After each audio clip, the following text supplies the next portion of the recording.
Assalamualaikum semuanya, ketemu lagi di channel saya pribadi Ahmad Abi Yusuf alias AAY. Mudahan kita selalu diberikan kesehatan dalam situasi dan kondisi apapun karena kesehatan itu adalah nomor satu. Kisah ini terjadi di tahun 2013 silam, tepatnya di Jakarta Barat, di Kebun Juruk, kantor MNC Pictures alias MNC TV alias MNC Group. Singkat cerita, kejadian itu adalah tahun kedua saya yaitu merantau di Jakarta. Setelah saya mengalami beberapa kali kejadian, dari penipuan, kemudian ya istilahnya kehidupan yang gak karuan di Jakarta. Ya memang penipuan itu dalam dunia entertain ya. Awal karir saya memang di sana itu untuk menjadi seorang artis. Jadi Anda bisa ketawa dulu ya, ingin menjadi seorang artis ya. Bukan dalam artian buat kesombongan itu bukan, atau buat gaya-gayaan itu juga bukan. Buat mencari popularitas juga bukan. Niat saya di sana adalah demi Allah. Saya bisa berkata demikian karena memang niat saya adalah untuk keluarga. Untuk definisi detailnya Anda bisa menyimpulkan sendiri. Intinya hanya buat keluarga. Singkat cerita, jadi setelah dengan keadaan itu semuanya, saya boleh dikatakan gagal. Saya gagal, keluar dari manajemen, dan lain sebagainya.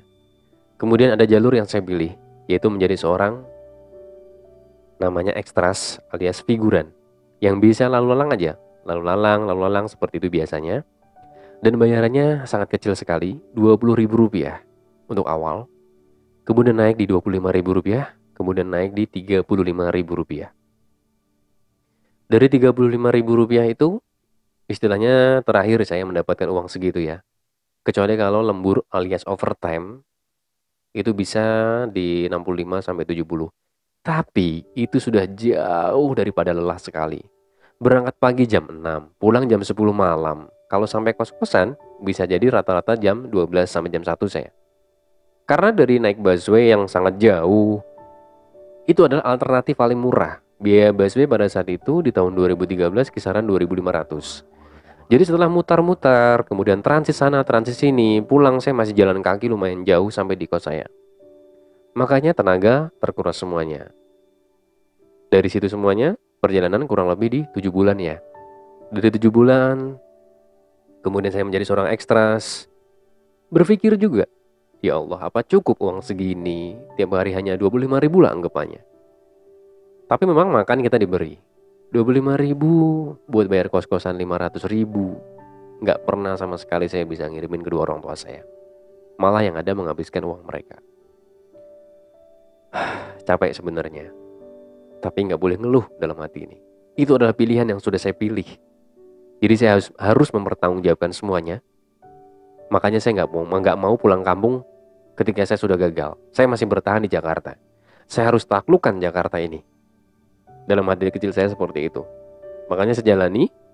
Nah kemudian saya setelah menjadi seorang ekstras itu ada penawaran dari salah satu oknum yang mengatasnamakan dirinya adalah pimpinan produksi dari MNC TV alias MNC Pictures ya. Buat sinetron film Hidayah. Dia mendatangi saya melalui agensi saya. Ya, saya dikenalkan sama agensi saya, agensi khusus ekstras ya, khusus figuran. Kemudian dari penawaran itu, saya ada tertarik, ada tidak. Cuman dari kata-kata dia yang menyatakan bahwa nanti kita kontraknya itu adalah di MNC langsung. Itu membuat saya berpikir kembali, berpikir ulang. Di samping saya syuting sudah sangat lelah, kadang 2 hari saya nggak pulang juga, tidur di sana. Akhirnya saya beranikan untuk ngomong kepada keluarga saya. Saya butuh uang sekian puluh juta. Ini adalah insya Allah yang terakhir. Ma, Pak, saya bilang. Padahal dalam hati kecil sudah nggak mau ngomong. Tapi ini insya Allah jalan terakhir, saya bilang. Akhirnya namanya orang tua yang sayang terhadap anaknya. Dikeluarkanlah uang puluhan juta tersebut. Kemudian dari situ, 3 hari setelah pembicaraan itu kami ngobrol lagi di luar. Yaitu tepatnya ya, yaitu di Cibubur. Di Cibubur karena memang si oknum yang mengaku ini adalah yang mengaku di pimpinan produksi ini lagi syuting di Cibubur. Namanya saya sebutkan. Namanya Tio. Orangnya kurus, tinggi, agak cungkring. Tapi sayang sekali saya nggak punya lagi kontaknya. Nggak punya lagi fotonya, sayang sekali nih. Karena memang akun email yang saya buat laporan ke MNC pada saat itu sudah nggak ada. Kalau emailnya sampai dengan detik ini saya masih ingat, tapi passwordnya lupa. Dan nomor yang terverifikasi di email tersebut sudah hilang. Hilang juga sama, keteledoran saya juga. Kecerobohan saya di mana HP tersebut saya pinjamkan kepada orang yang memang belum artian sahabat, masih temen. Di Jakarta tapi ya. Jadi ya itulah masa lalu. Kita lanjut ya, singkat cerita lagi. Dari pembicaraan di kafe kemudian saya ketemu lagi dengan dia itu di kantornya langsung MNC. Kurang lebih 3 hari setelah pembicaraan tersebut di kantor MNC di lantai 2 dekat, yaitu adalah ruang casting dari MNC TV. Ya kalau dalam kategori produksinya MNC Pictures buat sinetron film Hidayah, film religi. Nah di situ ada obrolan-obrolan kurang lebih 1 jam. Dia keluar masuk dari kantor, keluar masuk, membawa keluar akhirnya skrip dalam sebuah sinetron. Saya menjadi peran utama di situ disandingkan dengan artis terkenal. Nah di situ saya harus mempelajari kurang lebih 2 minggu lamanya. Setelah dari situ saya keluar lagi dengan dia malam hari, sudah sampai malam ya. Ketemu lagi di luar itu dengan beberapa macam-macam kategori karyawannya. Ada juga di situ sutradara, pimpinan produksi yang sama dengan dia untuk film-film lain, kemudian ada juga kameramen dan sebagainya. Saya dikenalkan. Ini adalah salah satu kenapa uang puluhan juta tersebut yang harus kamu keluarkan menjadi seorang artis. Jadi uang tersebut dibagi. Setelah dibagi itu buat mendongkrak popularitas. Karena orang baru atau orang awam tiba-tiba muncul di layar TV, kenapa bisa? Gak mungkin dong orang nonton. Kecuali kalau artis, makanya disandingkan dengan artis terkenal. Itu adalah biaya-biaya yang dikeluarkan, katanya. Lalu saya mengiyakan karena memang posisinya tadi. Saya orang awam, kita kerjasamanya di MNC TV, sudah pasti kan. Nah lalu malam itu keluarlah uang. Jadi artinya sudah deal, saya keluarkan uang dan itu adalah kecerobohan saya juga. Mungkin kalau saat ini saya akan meminta transfer, ada bukti transfer kan enak. Dia nggak mau ditransfer, jadi maunya cash aja.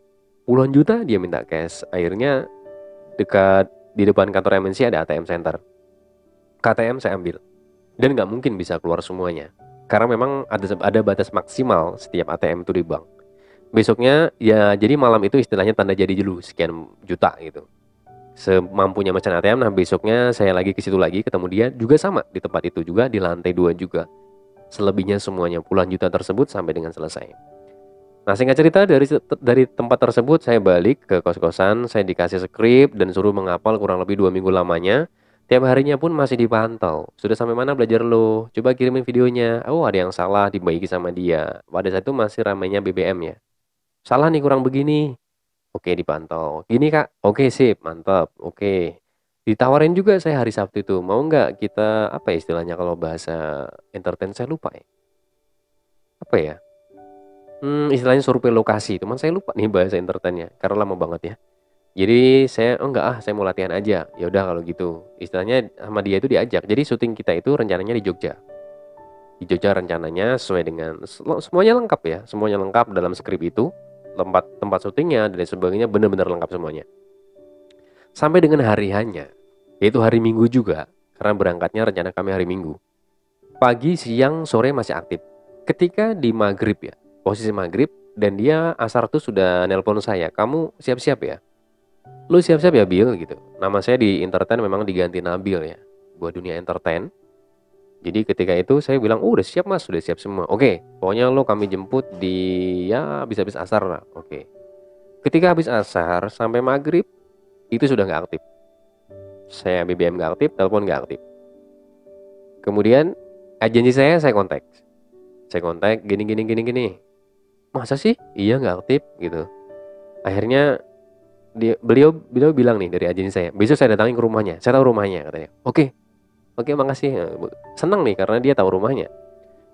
Ada anak istrinya juga kata dia, kata agensi saya. Nah begitu agensi saya datang ke rumahnya, ternyata ada laporan ke saya. Dia udah pindah Bill. Hah? Pindah? Dalam hati kecil saya percaya nggak percaya. Bisa jadi mereka kong kali kong. Bisa jadi. Karena memang yang mengenalkan saya pada saat itu ya agensi saya gitu loh. Tapi ya udahlah. Saya anggap ya udah gitu aja. Kemudian saya berpikir malam itu, saya hubungin dia terus malaman nggak bisa. Tapi ada kalanya kadang bisa di telepon tuh bisa. Habis itu telepon lagi sudah nggak bisa lagi. Tapi di telepon bisa itu tidak nggak diangkat telepon saya. Nggak tahu sih. Pokoknya gitu, ada masuk, kadang bisa, kadang nggak. Aduh, bingung saya. semalaman 2 malam itu nggak tidur paling habis subuh tidur. Waduh, bener-bener mikir. Dan kadang orang tua saya, gimana, sudah mulai syuting? Kakak saya, gimana, sudah mulai syuting? Allahu Akbar, apa yang harus saya jawab? Akhirnya semalaman sampai kurang lebih 3 malam ya. Malam ketiga saya buka Twitter.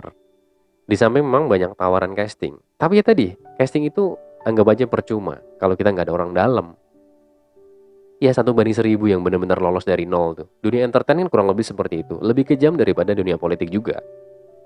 Next time saya akan bongkar semua tentang kehidupan dalam dunia entertain dari agensinya, manajemennya. Next time insya Allah saya akan bahas di channel saya pribadi ini.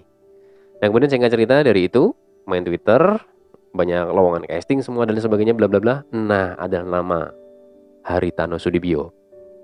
Pak Haritano pada saat itu kalau nggak salah saya tweet ya beliau itu. Saya tweet. Dulu bisa, kalau sekarang saya nggak main Twitter lagi. Jadi saya tweet, Pak saya mau lapor, ada kasus yang menimpa saya, yaitu oknum dari Bapak sudah menipu saya Pak gitu. Langsung dibales langsung, kemungkinan si adminnya. Dibales lah, kirim ke email aja deh katanya. Kirimin emailnya tolong, dikirimin sama beliau emailnya. Kayak pesan gitu ya. Kemudian saya email lah. Saya email, ini saya tadi gini-gini. Dan jawaban lagi langsung jawab juga di email itu. Tolong ceritakan secara detail bagaimana kronologi kejadiannya. Saya ketik panjang, saya ketik semua kronologinya. Saya kirim juga foto orangnya. Dan kemudian saya kirim bukti cacatnya semua. Dari itu kurang lebih besoknya saya ditelepon. Saya lupa namanya, sayang sekali saya juga lupa namanya. Beliau adalah suruhan daripada Pak Haritano Sudibyo. Pada saat itu sih beliau ngakunya istilahnya kayak sekretarisnya. Kemudian saya ditelepon. Dalam hati kecil saya takut. Saya ditelepon malah takut karena saya orang awam sendiri di Jakarta. Tiba-tiba saya dibunuh, ya kan? Karena mereka bisa jadi kong kali kong dan sebagainya. Saya, wah ini penghancur nih, misalkan ya kan. Sempet rasa was-was seperti itu. Dia ngajak ketemuan saya takut. Saya hanya 2 pilihannya. Kalau nggak ketemu di MNC, ketemu di Polsek Kemayoran, saya bilang. Karena saya lebih dekat dengan Polsek Kemayoran ya. Saya bilang seperti itu dan dia mengiyakan. Kita ketemu di Polsek Kemayoran dulu. Saya pulang kerja sekaligus langsung ke sana, kata dia. Karena saya juga dekat situ rumahnya. Nah, setelah itu nanti baru kita next buat atur ke MNC. Gak bisa langsung ke MNC nih, Dek, katanya. Ya udah, oke, saya kan. Malam dia ketemu saya di Polsek Kemayoran. Nah, dari situ ketika ketemu, saya lihat wajahnya kayaknya orangnya benar-benar jujur, baik, orangnya baik. Sesuai dengan prediksi saya. Ternyata setelah cerita panjang lebar, beliau juga adalah satu daerah dengan saya. Kelahiran satu daerah lah. Bahasanya pun kita bisa masih sama gitu kan. Bahasa daerah. Lalu dari situ kita semakin dalam obrolan. Tapi tetap intinya diinterogasi karena beliau juga mengemban amanat dari Bapak Haritano Sudibyo. Saya diinterogasi bukan interview. Diinterogasi semua pertanyaan apapun saya akan jawab semua. Saya harus jawab kurang lebih 1 jam lamanya. Sambil kita makan. Dan makannya nggak di Polsek lagi. Kita berpindah ke Lalapan Lamongan kayak gitu ya. Obrolan kurang lebih 1 jam selesai. Dia bilang segera akan kita tindak lanjuti. Dan sebelumnya dia bilang juga minta maaf. Saya mewakili Bapak Haritano Sudibyo, mewakili dari MNC TV, meminta maaf kepada kasus yang menimpa kamu. Kemudian pulang itu saya dikasih uang 350.000, seingat saya. Dan uang segitu sangat berharga bagi saya di tahun itu. Sudah nggak punya apa-apa. Saya terima kasih juga. Nggak lama ya, besok saya ditelepon. Pagi hari sudah ditelepon. Kalau kira-kira kamu disuruh ke MNC TV, kamu siap nggak? Saya bilang, siap mas. Kapan? Hari ini kamu harus datang ke MNC TV langsung. Kalau nggak salah sih, ya secepatnya kamu bisa datang kapan? Oke, sekarang saya siap-siap, tapi saya sampai sana habis duhur. Nah di sana dikumpulkanlah orang-orang yang terlibat dalam kasus tersebut. Tapi memang tidak semuanya, kayak contohnya ada sutradara, semuanya itu mereka rata-rata lagi syuting di lapangan. Nggak bisa ngumpul. Kalau yang pada saat ngumpul itu mereka lagi gajian. Yang sebelumnya di minggu sebelumnya ya, begitu saya ngeluarkan uang buat deal itu, mereka lagi ngumpul semua itu. Nah pada hari itu, siang itu nggak ada. Yang ada hanya 2 orang, satunya adalah bukan direktur, yaitu castingnya, ada sekretarisnya juga, ada kayak adminnya juga di situ. Pokoknya intinya masih dalam seputaran dunia casting ya. Castingnya lah, bagian castingnya, casternya. Yang casting saya itu. Karena orang itu ada, makanya saya tuh, iya, beliau ikut. Saya bilang seperti itu. Dan beliau tetap mengelak. Saya nggak ikut apa-apa. Saya kenal sama Tio. Saya ya kenal lah semua. Tapi saya nggak ikut apa-apa gitu pada saat itu ya. Ya udahlah gitu. Tapi memang intinya adalah Tio tidak ketemu di situ. Dan kemudian ya banyak berkelit semua lah. Tapi memang semuanya ada hikmahnya. Dan dia mempertegas juga dari orang suruhan Pak Haritano, kalau memang sampai kamu terbukti, itu di depan saya, castingnya dan adminnya, kamu akan kita pecat. Itu adalah keputusan yang paling pahit. Tapi memang kalau kamu terbukti semua berdua, kami pecat. Tapi sampai sekarang mereka masih bekerja. Karena memang pada saat itu saya juga ada ngomong kalau memang gak usah dipecat, gak apa-apa. Saya sudah ikhlaskan pada saat itu ya, setelah saya akrab. Jadi hari itu intinya itu, dipertegas semuanya. Dan dari situ saya dikenalkan lagi dengan satu orang. Dia adalah casting directornya. Mungkin kalau Anda sering nonton MNC TV, sinetron-sinetron MNC di akhir film, di akhir sinetron maksud saya, di situ ada itu namanya Mas Bakti Aditama. Dia adalah casting director sampai dengan saat ini, insya Allah masih bekerja di sana. Cuman sayang sekali saya sudah gak punya kontaknya, Mas Bakti. Jadi saya juga berterima kasih ya, Mas Bakti orang baik. Ketika saya ketemu dengan beliau juga banyak, artinya banyak pengalaman-pengalaman saya dapat. Dan beliau juga terbuka dengan saya. Dengan kasus seperti ini, beliau juga menasihati saya. Intinya kamu kan ingin jadi seorang artis, in casting. Next time pokoknya begitu ada peran atau apapun yang cocok dengan kamu, saya akan hubungin kamu. Saya akan prioritaskan kamu, kata beliau. Kalau memang benar-benar sesuai dengan peran kamu ya. Kamu tiap hari mau casting, ada casting gratis semuanya. Bebas kamu datang sesuka hati kamu. Dan itu terbukti begitu next time setelah kejadian itu ya. Artinya anggap aja kejadian itu terus ditelusuri maksud saya. Terus ditelusuri. Kemudian si Tio menjadi DPO. Tapi memang nggak tahu ya sekarang ketangkap atau enggak. Karena memang dari MNC juga mungkin nggak punya kontak saya lagi. Nah dari situ semuanya sudah clear. Tapi belum clear 100%. Artinya sudah jelas nih target mereka si Tio. Dan mereka sudah minta maaf. Saya sudah memaafkan. Ya udah kita lanjut kerja sama buat next time. Kemudian next time itu pas ada tuh, ada casting ini, kamu mau nggak? Akhirnya saya datang juga. Saya datang, Mas saya datang, oke langsung aja naik. Dan enak banget. Kalau sebelumnya kan memang karena mereka belum kenal ya. Mereka belum kenal. Nah sebelumnya juga ada yang cerita sedikit pahit. Jadi pada saat saya sudah kondisinya tertipu itu saya lupa. Saya juga datang sebenarnya ada ke MNC sendirian. Pada saat itu saya naik, mau naik ditolak sama security. Kata security cari siapa? Tio gini-gini. Oh nggak ada. Oh kamu kemarin yang begini-gini ya. Kata gitu. Katanya kamu yang ngaku-ngaku punya keluarga. Emang sebenarnya saya punya paman. Dan paman itu memang kadang sering meeting dengan Bapak Haritano. Iya paman saya. Beliau ya istilahnya adalah. Tapi beliau itu ya istilahnya gampangannya nggak peduli dengan saya ketika saya memilih hidup dalam dunia entertain. Ya bukan salah beliau. Karena memang saya milih hal tersebut. Jadi pada saat itu saya sedikit mengeluarkan statement bahwa saya akan melaporkan hal ini begitu. Saya diusir sama satpamnya, nggak boleh masuk, maaf nggak boleh, katanya. Karena beliau juga belum tahu saya, benar-benar saya ponakan hanya ngaku-ngaku doang gitu kan. Jadi saya nggak menyalahkan satpamnya juga. Saya sehari sebelumnya itu dengan kasus tersebut karena Tio nggak ada, saya langsung datang MNC. Ya benar, saya lupa. Saya datang juga ke sana, saya ditolak, saya kemudian ke toilet. Nah dari toilet saya mikir bagaimana caranya supaya naik ke atas. Jadi saya nggak lapor satpam, langsung naik aja bareng-bareng sama orang. Begitu di atas, saya tanya tuh, yang ketemu si casting saya lupa. Yang tadi ada yang saya bilang ada Tio, ada casting juga, ikut terlibat dalam hati saya karena dia ngumpul pada saat itu. Nah dia bilang ketemu, enggak, saya nggak kenal sama lu. Itu yang membuat saya sakit banget hati. Dia bilang begitu mentah-mentahnya depan saya, tapi itu adalah kejadian di mana saya sudah datang ke sana. Habis kejadian itu saya benar-benar, habis kejadian saya datang ke sana sendiri, yang saya ditolak dihadang sama security. Kemudian saya naik sendiri dengan cara menerobos bareng-bareng sama orang. Dan di atas saya dibilang, saya gak kenal sama lu siapa ya, macam-macam. Gue gak kenal sama Tio juga. Dia ngaku juga gak kenal sama Tio.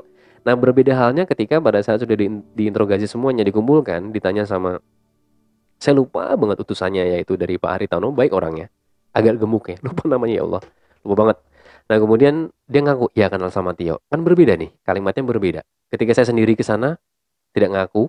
Bukan tidak ngaku, ngakunya tidak kenal. Begitu sudah dikumpulkan dengan orang yang suruh dari Bapak Haritano, dia ngaku kenal. Makanya saya sudah, ternyata di dunia entertain ini sama aja dunia politik ya, dalam hati saya. Makanya sudahlah, saya ikhlaskan, silahkan kalau mau dilanjut dengan Tio. Kamu mau nggak kasusnya dilanjut? Karena ada tawaran seperti itu, saya mau, silahkan Tio kita DPO. Tapi yang sudah-sudah dengan kasusnya ini saya bilang makanya gak usah lah kalau sampai misalkan sampai dipecat, saya bilang. Beliau juga punya anak istri gitu. Apalagi memang adminnya lagi hamil pada saat itu.